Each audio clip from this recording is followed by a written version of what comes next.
Ahí están esas perspectivas que ustedes nos dan, queridos cristovidentes. Nos hablan de seguridad, nos hablan de educación, nos hablan de temas de movilidad también, el tema del metro.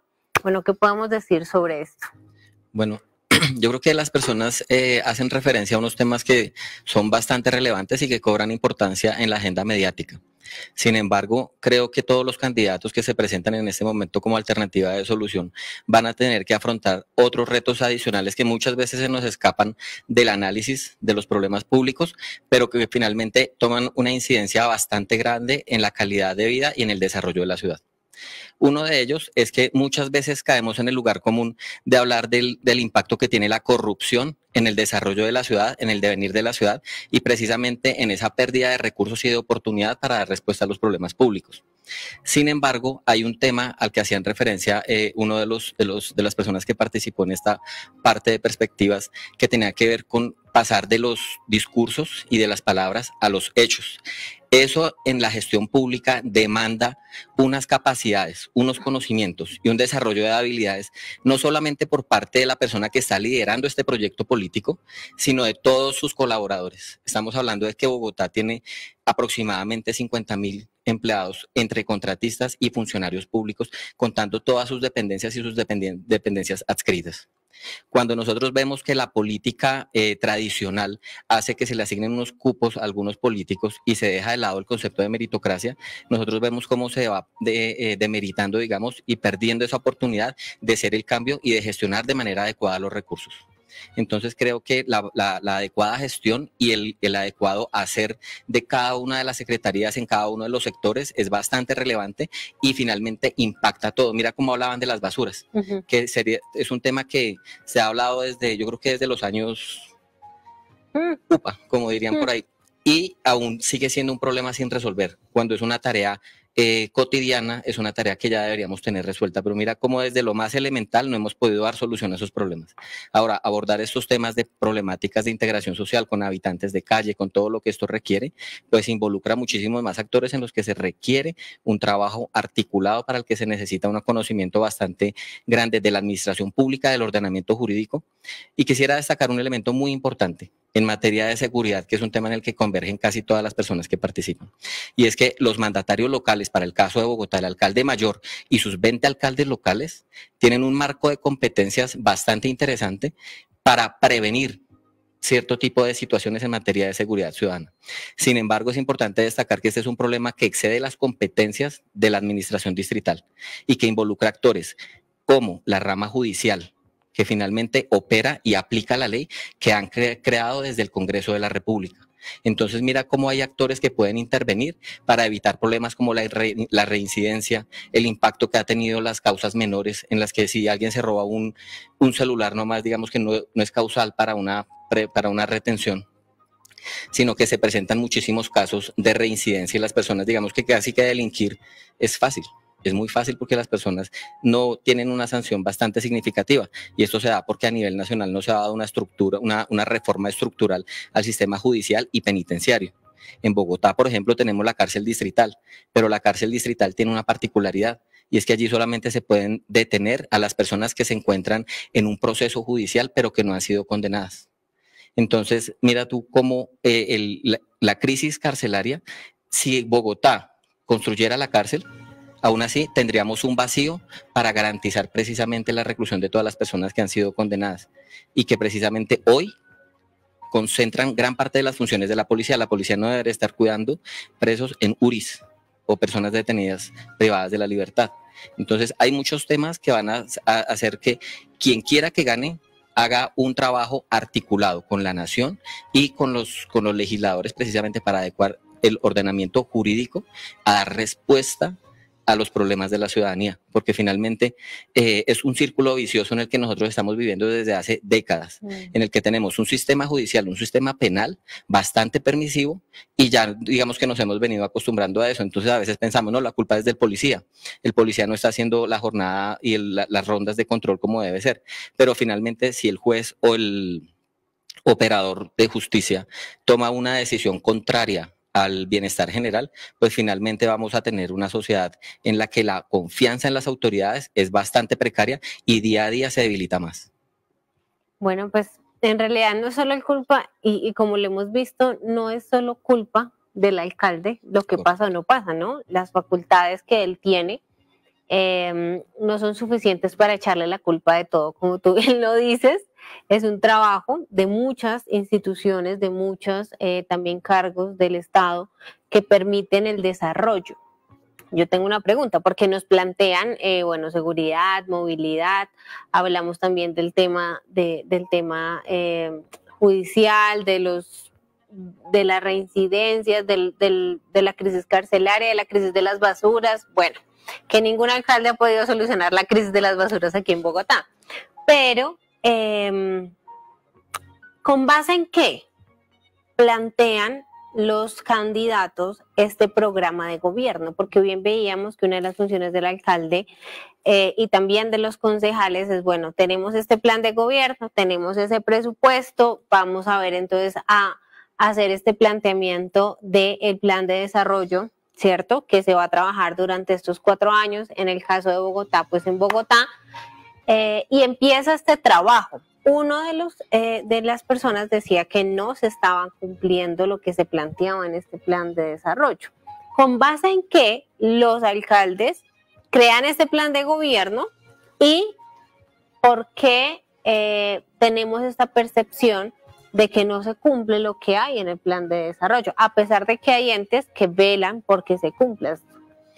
Bueno, esa es una pregunta muy interesante que yo creo que debe en el futuro, debe llevar al Congreso de la República a sancionar una ley que permita que se estandarice la forma en que se presentan los programas de gobierno. Yo hice un ejercicio y fue leer todos los programas de gobierno de los candidatos más fuertes a la alcaldía en este momento. Y cuando uno lo encuentra, a pesar de que el Departamento Nacional de Planeación establece unas pautas para presentar estos programas, finalmente cada candidato hace un ejercicio de narrativa de sus propuestas como bien le parece. Entonces, sobre un subtítulo pueden sacar propuestas que tienen que ver con cultura ciudadana, con movilidad, con desarrollo económico, y eso hace muy difícil que tú hagas un seguimiento y un rastreo de las propuestas, ¿sí?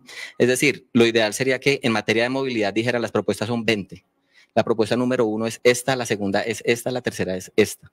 Pero todo esto queda, digamos que, difuminado en un marco de que uno ve como una mezcla muy grande entre una idea de gestión pública y una idea de persuasión al electorado, en la que la narrativa y la forma en la que se escriben los programas es bastante confusa.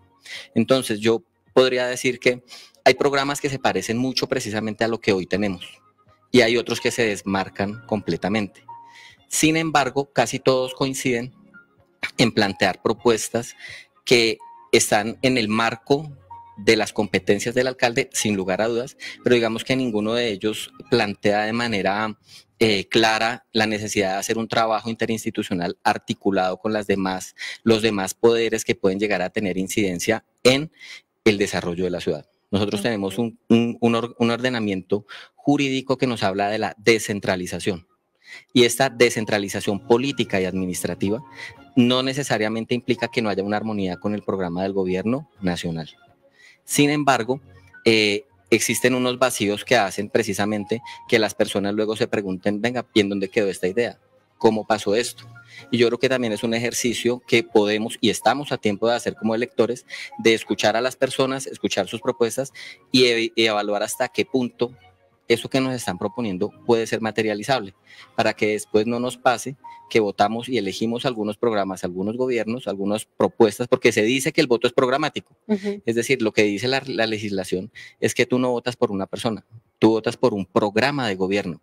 De allí que se faculte a la ciudadanía para que en determinadas condiciones y pasado cierto periodo del periodo para el que fue elegido la persona que resulta ganadora, tú lo puedas revocar, ¿sí? Sin embargo, precisamente cada partido, en este caso, tiene una idea de ciudad que yo me atrevería a decir que está bastante ideologizada, ¿sí? Y ese es un gran problema que nosotros tenemos, porque la gestión de los problemas públicos requiere soluciones técnicas, soluciones jurídicas, soluciones financieras, que se hagan una convergencia adecuada para resolver los problemas de la ciudadanía. Pero siento que, digamos, la polarización que vive el país se ve reflejada a nivel territorial. Entonces tenemos candidatos que claramente plantean que van a adelantar y a profundizar la agenda del gobierno nacional, y tenemos candidatos que plantean desmarcarse de una manera muy clara, ¿sí? Y creo que la discusión no debería estar allí. La discusión debería estar centrada en cómo resolver los problemas de Bogotá o de cualquier municipio de Colombia con sus particularidades, porque problemas como la falta de desarrollo económico y su impacto, problemas como las dinámicas de violencia intrafamiliar, que tiene una problemática bastante amplia, temas de violencia sexual infantil que se agudizan en escenarios de convivencia ciudadana e intrafamiliar, porque generalmente los agresores son personas cercanas a las víctimas.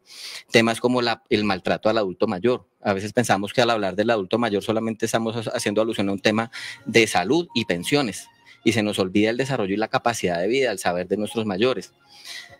Y así hay muchos temas que se van quedando por fuera de la agenda y que digamos que a partir de unas visiones bastante particulares son eclipsados por esos temas que son más relevantes y que digamos que cobran una relevancia en la agenda mediática. Es decir, hablamos del metro de Bogotá y es un tema bastante importante.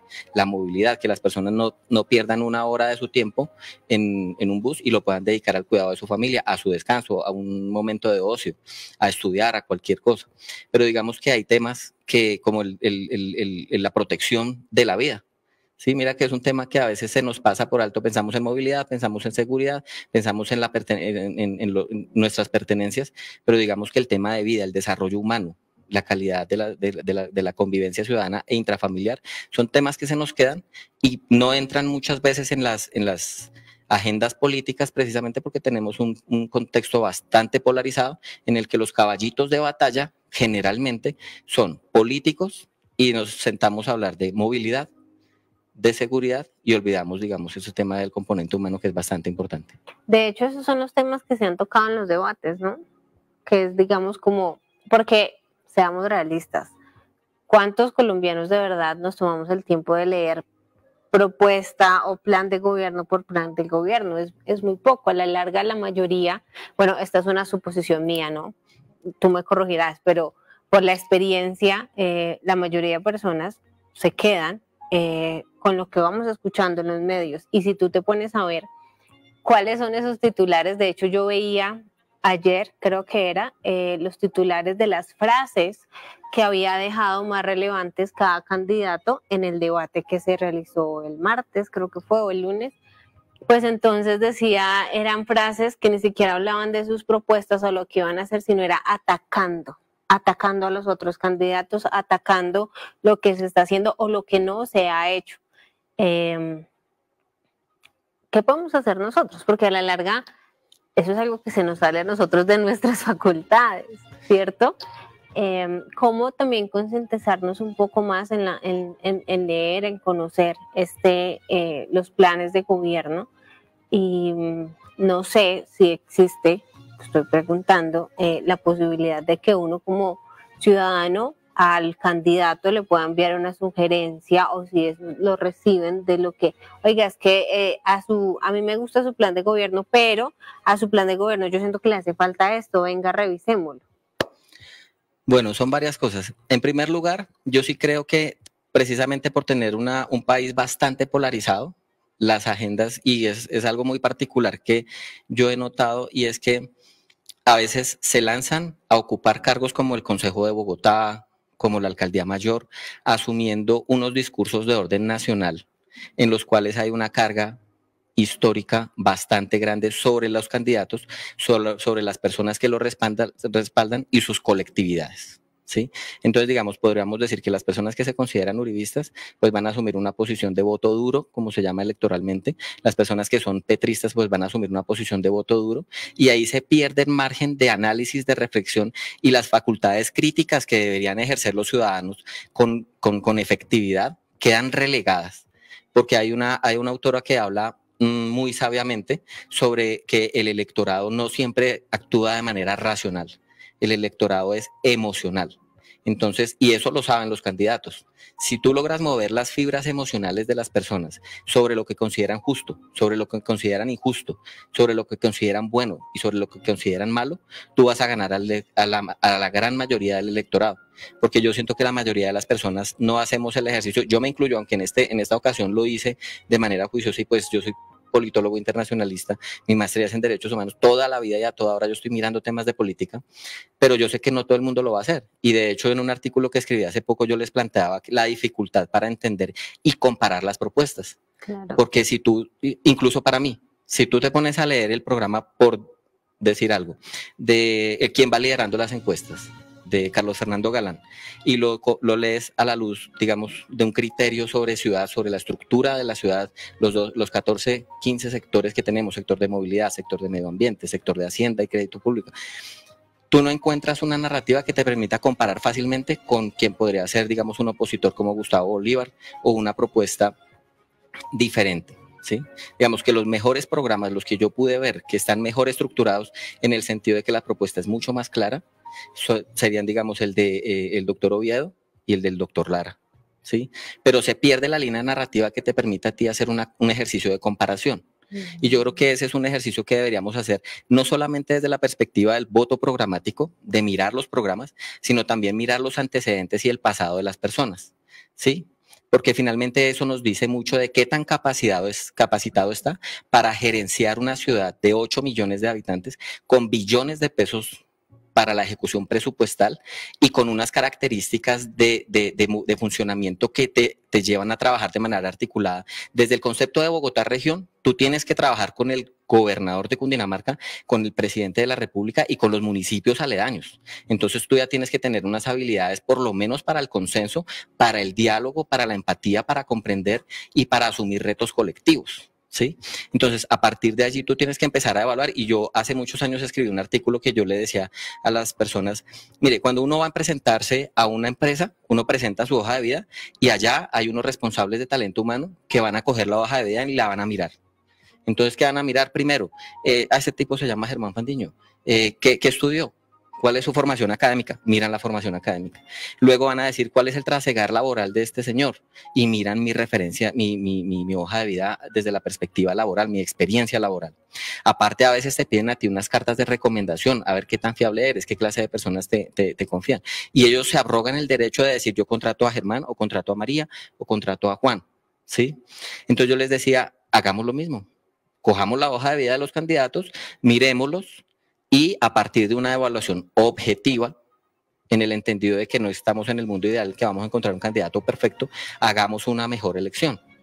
Pero yo creo que la parte de la objetividad es lo que se ha perdido precisamente por estos discursos, y en eso me gusta que tú lo plantees, porque me parece muy importante que lo plantees de esa manera tú como periodista, y es que a veces los medios de comunicación sirven para alimentar estas dinámicas de la emotividad, destacando este tipo de frases y dejando de orientar el debate precisamente sobre temas mucho más razonables, temas mucho más objetivos, salir un poco del personalismo, porque definitivamente el personalismo en nada contribuye a la solución de problemas públicos que tienen un énfasis de carácter técnico, político, jurídico.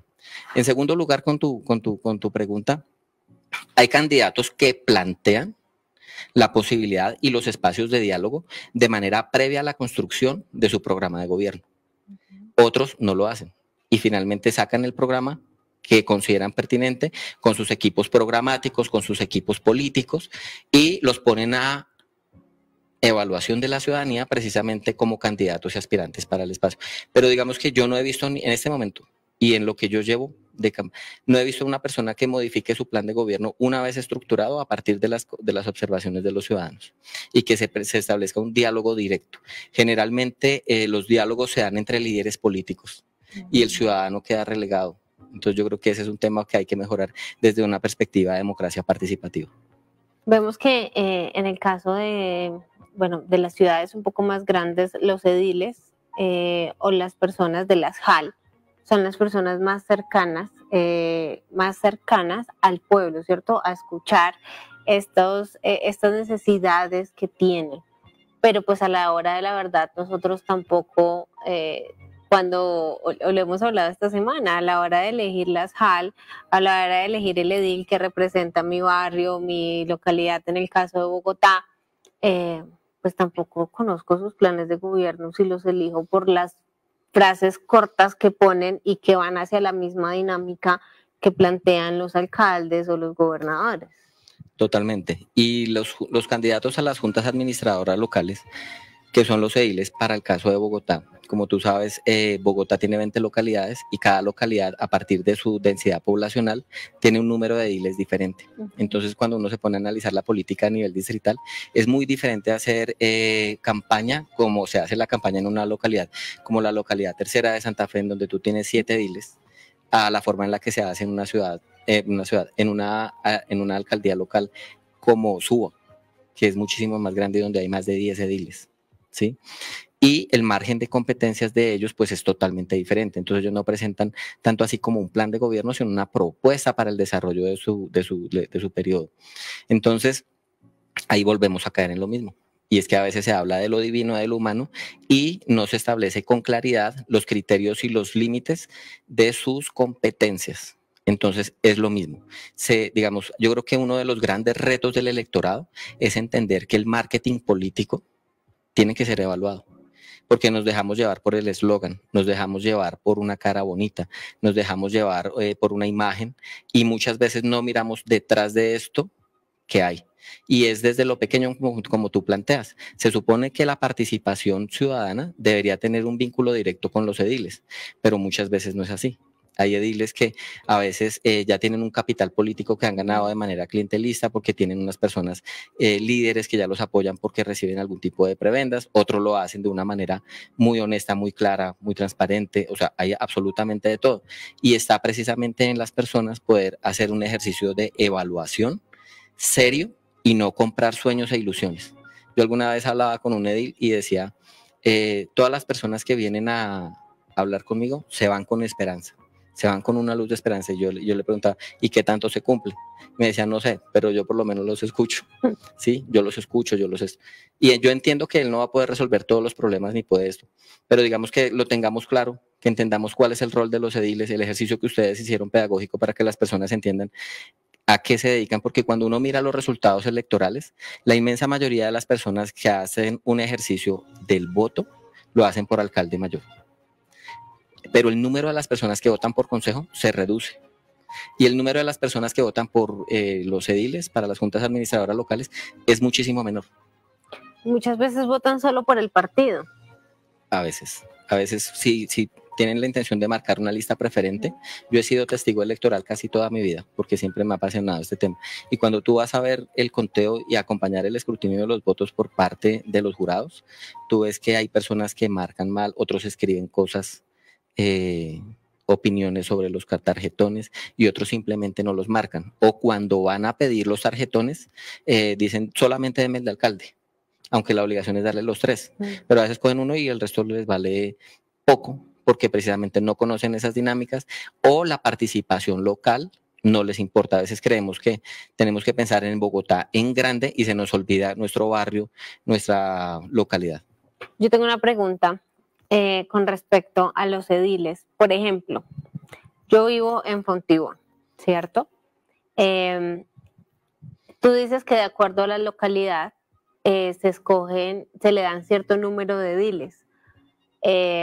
Yo voto por, no sé, un partido X, pero resulta que en ese partido X no hay tantos ediles que representen mi localidad. ¿Debería yo tener en cuenta o tiene el edil una localidad marcada a la que va a ir designado, o simplemente se escogen cierto número y se dividen de acuerdo a, no sé, al alcalde? No, las juntas administradoras locales y las listas a las juntas administradoras locales se conforman al igual que las de consejo, que son cuerpos colegiados. Digamos, cuando hablamos de un alcalde es una elección uninominal, es decir, solamente tenemos un alcalde.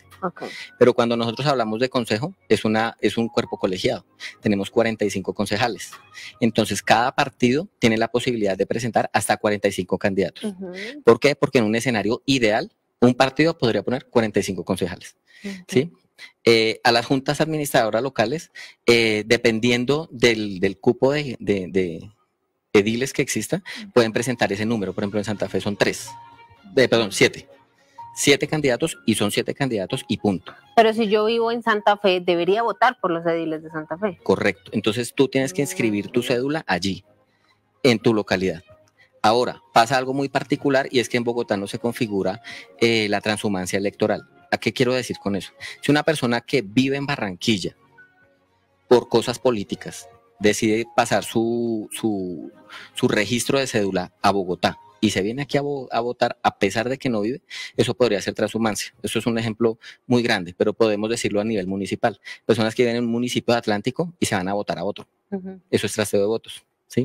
En Bogotá, ¿qué pasa? En las localidades no existe ese, no se configura por una razón muy sencilla, y es que se le da la posibilidad a las personas de que elijan al candidato de su preferencia en su lugar de residencia o en su lugar de trabajo. Entonces muchas veces las personas lo que hacen es decir, yo voy a mi casa a dormir, pero ya los más comerciantes que tienen un negocio, que viven de su negocio en el centro, pero que viven en Engativá. Entonces ellos a veces ponderan y dicen, a mí me importa más lo que pasa en Engativá, que es donde paso pocas horas y de pronto el fin de semana, o en el centro, que tengo un problema de basuras, que tengo un problema con recicladores, que tengo un problema de seguridad, de alumbrado, que afecta toda mi actividad comercial. Entonces las personas a veces eligen votar allí. Entonces ese es un espacio que queda a criterio del ciudadano para ver con qué tanta ética ejerce su ciudadanía. Bueno, pues queridos cristovidentes que están en Bogotá, porque hemos hablado de Bogotá, ya después hablaremos de las otras ciudades y municipios. Ahí está, para que aprendamos, para que votemos con conciencia, y si usted aún no ha mirado cuáles son los ediles de su localidad o del lugar donde usted trabaja, pues póngase en esa tarea para que pueda votar con conciencia. Vamos a ir a una pausa y ya volvemos.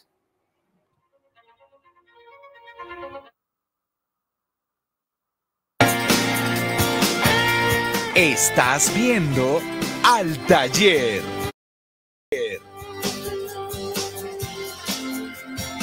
Pues queridos cristovidentes, continuamos en este Al Taller hablando sobre este tema de educación política. Tenemos que trabajar en buscar nosotros también, educarnos, en conocer, en no dejarnos comer cuento de cualquiera. Eso está muy coloquial, pero es que es verdad y lo hemos recordado mucho a lo largo de estos días aquí en Al Taller. Su voto vale. Usted está cansado de lo que está viviendo, pues póngase las pilas y mire de verdad por quién va a votar, mire qué va a hacer, porque ese derecho que usted tiene al voto es importante y es también aún más importante que usted lo ejerza en libertad. Sí, que lo ejerza porque de verdad está convencido de que esto es, más no porque me persuadieron o porque me dieron aquello, porque me prometieron esto. Es muy importante que salgamos a votar el próximo 29 de octubre, pero que lo hagamos en libertad. Pues concluyamos Bogotá, para que yo creo que ya mañana, porque no sé si alcancemos, podamos también hablar entonces de las otras ciudades y de los otros municipios, de los gobernadores, que también es un tema muy interesante. Pero entonces concluyamos Bogotá. Bueno, en el caso de Bogotá, yo creo que lo que debemos hacer como ciudadanos es hacer un ejercicio de evaluar y darle una mirada a los programas de gobierno, a la forma en que interactúan en los debates, que ya nos da una mirada sobre el talante de las personas que se postulan a los cargos públicos, mirar sus equipos de gobierno y comprender que la administración distrital necesita y requiere de unas capacidades y unas cualidades dentro de las cuales están no solamente el conocimiento de la ciudad y sus problemas, sino también el desarrollo de habilidades de diálogo para poder concertar. Pero hay un componente que a mí me parece más relevante y es un tema que digamos que no es muy popular hoy en día, pero que tenemos que tenerlo en cuenta, y son los principios. Hay problemas que solamente se pueden resolver con una voluntad férrea, con una voluntad inquebrantable para asumir ciertas posturas políticas y para orientar los esfuerzos económicos, presupuestales y de trabajo humano hacia la solución de los problemas. Y por sobre todas las cosas, no dejen que les muevan las emociones. ni por la presión, ni por el miedo, ni por la ilusión, ni por las expectativas. Esta ciudad requiere gerentes públicos y nosotros somos los encargados de hacer ese reclutamiento. Hagámoslo de manera responsable y por sobre todas las cosas no repliquemos la polarización y la falta de respeto que vemos entre los candidatos con nuestros familiares, con nuestros allegados, con nuestro vecino. En las redes sociales seamos muy responsables. Yo siento que el ejercicio de ciudadanía presencial en los escenarios físicos es mucho más respetuoso que el ejercicio de ciudadanía en las redes sociales. En las redes sociales hay mucho matoneo, las personas fácilmente denigran al otro y yo creo que si realmente queremos construir una sociedad mucho más democrática que se oriente hacia el progreso, tenemos que empezar por nosotros mismos, desde nuestras actuaciones y con una elección muy responsable.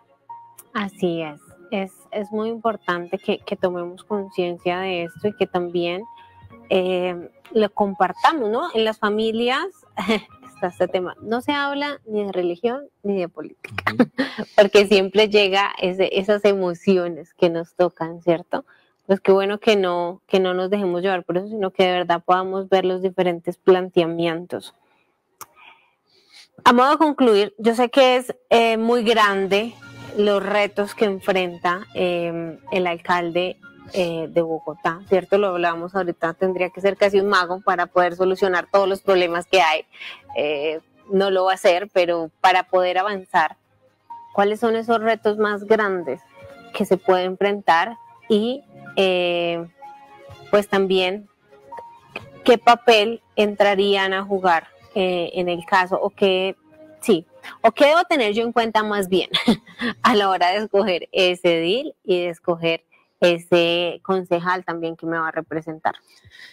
Yo de manera respetuosa le sugeriría a las personas que nos están viendo que hagan un ejercicio de ponderación y de valoración entre las propuestas, porque hay temas que son bastante relevantes como el tema de la seguridad ciudadana, pero yo siento que hay un tema que ha venido siendo la cenicienta en los discursos, en los temas de análisis político, pero que en la realidad es determinante. Y es el desarrollo económico. Una ciudad y una sociedad que no genere ofertas y posibilidades de desarrollo económico, social y humano para las personas, para las familias, para los jóvenes, es una ciudad fallida. Es una ciudad que se va a llenar de personas que van a querer salir de ella, salir de su país, y creo que es un tema que tenemos que mirar con mucho tacto.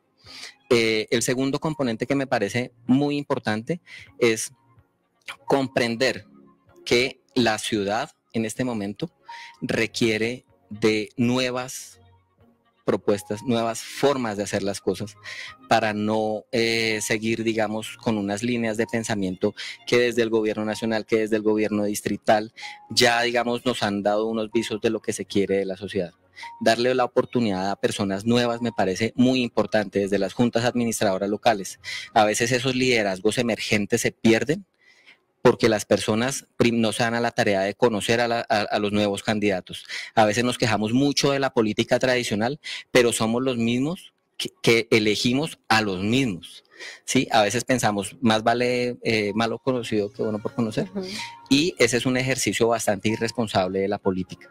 Hay personas nuevas con nuevas ideas. Mire que en muchos casos se habla de la juventud como si fuese un valor intrínseco, pero ¿cuántas personas van y apoyan a una persona que se está lanzando por primera vez?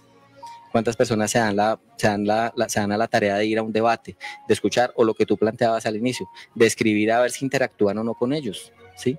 Entonces, mi sugerencia es que pensemos que el desarrollo económico es muy importante y estas grandes discusiones que también lo son, obviamente, digamos, el tema del metro de Bogotá, el tema de la seguridad ciudadana también lo son, pero tenemos que pensar mucho en nuestros contextos inmediatos. A veces la participación política y social responsable no solamente está en pensar y asumir discusiones sobre temas distritales. La pregunta es, ¿estamos participando en los consejos de planeación local?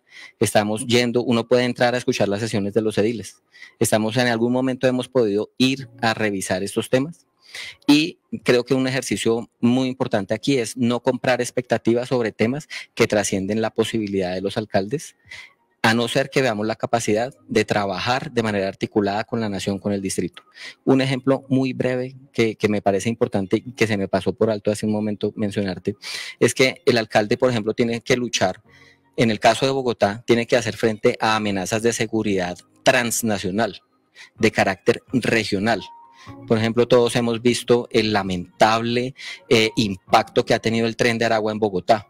Bolsas con cuerpos desmembrados, la toma de control de algunas localidades para las economías ilícitas, con unas dinámicas de violencia que no se conocían, no se habían visto en nuestra ciudad, a partir de unas acciones de grupos delincuenciales que vienen de Venezuela y que se tomaron toda Latinoamérica. Eso solo no lo puede hacer un alcalde. Eso tiene que ser un trabajo articulado y se necesita el compromiso de la nación y del distrito y de la gobernación y del poder ejecutivo y del poder legislativo y del poder judicial. Entonces, digamos, las tareas son bastante grandes y yo creo que debemos dejarnos de mover por la popularidad y tratar de priorizar a las personas que tienen capacidad para el desarrollo de alternativas de solución, porque este es un juego de hacer, fallar, mejorar, pero el pequeño problema es que las consecuencias las pagamos en vidas. Las pagamos en pérdida de calidad de vida, las pagamos en pérdida de recursos, las pagamos en la pérdida de oportunidades y que las personas dejen de creer en la política. Cuando tú estudiaste muchos años para ocupar un cargo o para hacer cierta labor y ves que la desempeña una persona por su cercanía con los ordenadores del gasto, tú empiezas a perder confianza en la política. ¿Sí? Entonces de ahí que las personas que asumen unas posturas bastante clientelistas, miremoslos con más sospecha y démosle la oportunidad a las personas que plantean propuestas serias, así sean un poco impopulares.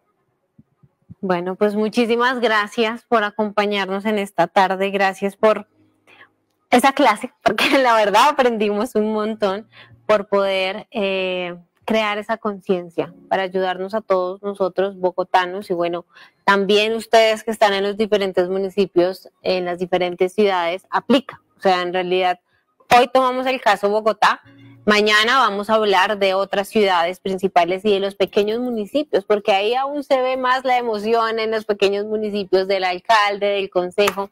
Entonces, pues queridos cristovidentes, gracias por estar conectados con nosotros. Germán, muchísimas gracias. No, muchísimas gracias a ti y muchísimas gracias al canal.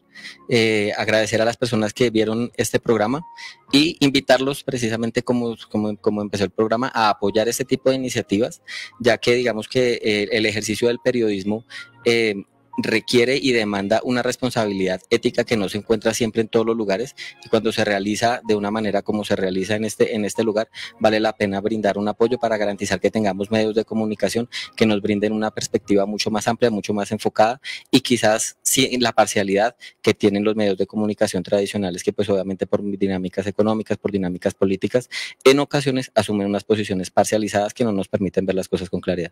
Así es, muchísimas gracias. Y bueno, queridos cristovidentes, quédense viendo el mundo con los ojos